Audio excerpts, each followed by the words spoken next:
Des couleurs, des formes, l'enfant use de son crayon comme d'un jouet. Le dessin devient un terrain de jeu propice à l'imaginaire, avec parfois un résultat bluffant de créativité. Je découvre avec surprise que c'est des enfants qui ont peint.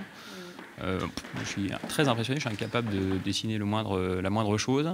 Et là, les enfants, et ça va à partir de 5 ans, ils font des choses juste exceptionnelles, quoi. Il suffit juste de regarder, moi je ne sais pas comment ils font, c'est remarquable.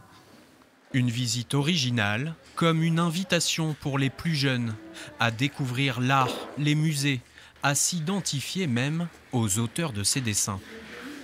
Je leur ai proposé, je leur ai dit on va au musée, elles ne voulaient pas y aller.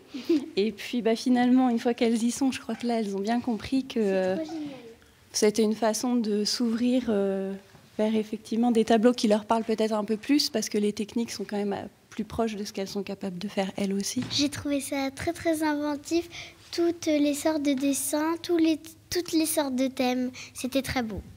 Tu serais capable de faire pareil, toi? Peut-être pas. Des lauréats de 80 pays à travers le monde. Et une patte, un génie dans le trait, que l'on n'attribue pas au premier regard à un enfant, ici âgé de 5 ans.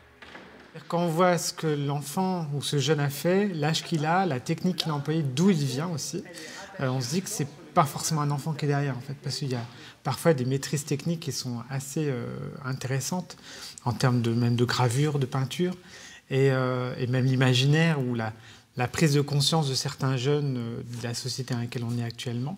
C'est assez bluffant.